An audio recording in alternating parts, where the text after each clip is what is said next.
여러분, 요즘 주식 계좌를 열어보는 게 두려우신가요? 빨간불인가 싶으면 어느새 파란불이 켜지고 내 돈이 녹아내리는 기분, 저도 참 잘 압니다. 자산운용가로 일하는 저조차도 시장이 요동칠 때면 심장이 덜컥 내려앉곤 했으니까요. 우리는 왜 항상 불안할까요? 사실 저도 30대 초반엔 소위 말하는 단타에 미쳐 있었습니다. 이게 대박이래, 지금 안 사면 바보래 라는 말에 휩쓸려 결혼 자금까지 넣었다가 반토막이 난 적이 있었죠. 그때 아내 얼굴을 볼 면목이 없어서 며칠 밤을 설쳤던 기억이 납니다. 그때 저는 투자를 한 게 아니었습니다. 그저 도박을 하고 있었던 거죠. 그 절망 속에서 저를 구해준 책이 바로 오늘 소개할 벤자민 그레이엄의 현명한 투자자입니다. 워런 버핏이 내가 읽은 투자 서적 중 최고라고 극찬한 바로 그 책이죠. 버핏의 스승이자 가치 투자의 아버지인 그가 말하는 현명함이란 과연 무엇일까요? 오늘 이 영상을 끝까지 보시면 여러분의 투자 인생이 완전히 달라질 거라 확신합니다. 가장 먼저 짚고 넘어가야 할 것은 투자와 투기의 차이입니다. 그레이엄은 이렇게 말합니다. 철저한 분석하에 원금의 안전과 만족할 만한 수익을 약속하는 행위는 투자다. 그 외의 모든 것은 투기다. 여러분이 산 그 주식, 철저한 분석을 거치셨나요? 아니면 그저 오를 것 같아서 사셨나요? 쉽게 예를 들어 볼게요. 투기는 카지노에서 룰렛이 멈추길 기도하는 것과 같습니다. 운에 맡기는 거죠. 반면 투자는 편의점 하나 인수하는 것과 같습니다. 이 가게의 월세는 얼마인지, 손님은 얼마나 오는지, 주변 상권은 어떤지 꼼꼼히 따져보고 돈을 넣는 거죠. 우리는 주식을 살 때 종종 이 사실을 잊습니다. 주식은 종이 조각이 아니라 기업의 소유권이라는 사실을요. 하지만 머리로는 알아도 실천은 어렵습니다. 왜냐고요? 주식시장에는 우리의 멘탈을 뒤흔드는 아주 강력한 존재가 살고 있거든요. 그레이엄은 이 존재를 미스터 마켓이라고 불렀습니다. 이 아저씨 성격이 아주 특이합니다. 미스터 마켓은 매일 여러분 집 앞에 찾아와서 가격을 부릅니다. 기분이 좋을 때는 터무니없이 비싼 가격을 부르고 우울할 때는 말도 안 되게 싼 가격에 주식을 넘기려 하죠. 조울증 환자나 다름없습니다. 문제는 우리가 이 미스터 마켓의 기분에 같이 휘둘린다는 겁니다. 그레이엄은 말합니다. 미스터 마켓은 여러분의 주인이 아니라 하인이다. 그가 우울해져서 헐값에 좋은 기업을 던질 때 우리는 조용히 주워 담으면 됩니다. 반대로 그가 흥분해서 비싸게 사겠다고 달려들 때 웃으면서 팔아주면 되는 거죠. 시장의 소음에 귀를 닫고 기업의 가치에만 집중하는 태도. 이것이 바로 현명한 투자자의 첫 번째 덕목입니다. 그럼 우리는 어떻게 투자해야 할까요? 그레이엄은 투자자를 크게 두 가지로 나눕니다. 첫째는 방어적 투자자입니다. 본업이 있고 주식 공부에 많은 시간을 쏟기 힘든 대부분의 직장인이 여기에 해당하죠. 저도 제 딸아이와 놀아줄 시간이 필요하기에 개인 자산은 꽤 방어적으로 운영합니다. 두 번째는 적극적 투자자입니다. 시장 평균보다 높은 수익을 목표로 하며 기업 분석에 엄청난 시간과 노력을 쏟을 준비가 된 사람들이죠. 하지만 그레이엄은 경고합니다.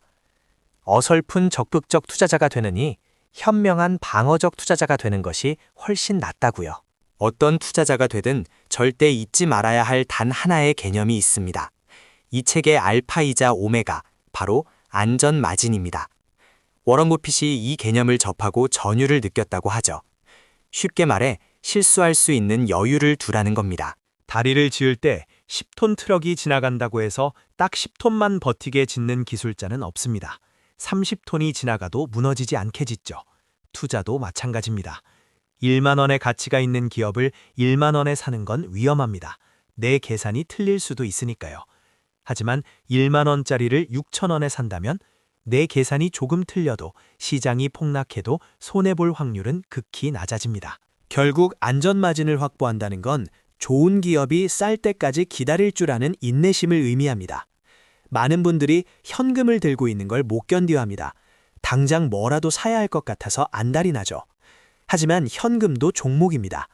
기회가 올 때까지 총알을 아끼는 것, 그것이 프로의 자세입니다. 미래는 아무도 모릅니다. 내일 당장 전쟁이 날지, 새로운 바이러스가 퍼질지 그 누구도 확신할 수 없죠. 그래서 우리는 예측이 아닌 대응을 해야 합니다. 안전마진은 예측할 수 없는 미래로부터 내 자산을 지켜주는 가장 강력한 방패입니다. 투자의 목적은 무엇일까요? 남들보다 빨리 부자가 되어 자랑하는 것? 아닙니다. 그레이엄은 진정한 투자의 목적은 마음의 평화와 삶의 질을 높이는 것이라고 했습니다. 밤에 2다리 뻗고 잘 수 없는 투자라면 아무리 수익률이 좋아도 실패한 투자입니다. 저는 제 딸아이가 자라면 이 책을 가장 먼저 선물할 생각입니다. 단순히 돈 버는 기술이 아니라 욕심을 다스리고 세상을 객관적으로 바라보는 지혜가 담겨 있기 때문이죠. 투자는 IQ가 아니라 기질의 문제입니다. 오늘 이야기를 정리해 볼까요? 첫째, 투기와 투자를 구분하고 철저히 분석하세요. 둘째, 미스터 마켓의 감정 기복을 이용하세요. 셋째, 항상 안전마진을 확보하여 잃지 않는 투자를 하세요. 이 3가지만 기억하셔도 여러분은 이미 상위 1%의 투자 마인드를 갖추신 겁니다. 지금 당장 실천해 볼 수 있는 방법 하나를 알려드릴게요. 투자 일지를 쓰세요. 수익률만 적지 말고 매수 버튼을 누를 때 감정을 적으세요. 남들이 사니까 불안해서 샀다라고 적혀 있다면 멈추세요. 그건 투기가 보내는 신호입니다. 시장은 앞으로도 계속 요동칠 겁니다. 누군가는 공포에 질려 떠날 것이고 누군가는 탐욕에 눈이 멀어 뛰어들 겁니다. 하지만 현명한 투자자는 그 사이에서 고요하게 자신의 길을 갑니다. 여러분은 어떤 투자자가 되시겠습니까? 선택은 여러분의 몫입니다. 부자가 되는 길은 지루하고 험난할 수 있습니다. 하지만 원칙을 지키는 사람은 반드시 목적지에 도착합니다. 저 정진우가 겪은 시행착오를 여러분은 겪지 않으셨으면 좋겠습니다. 천천히 하지만 단단하게 부자가 되시길 진심으로 응원합니다. 이 영상이 도움이 되셨다면 지금 당장 여러분의 포트폴리오를 점검해 보세요. 내가 가진 종목이 투자인지 투기인지 구분하는 것부터 시작입니다. 더 나은 투자 습관을 위해 구독과 좋아요 부탁드립니다. 감사합니다. 잃지 않는 투자가 가장 빠른 투자입니다.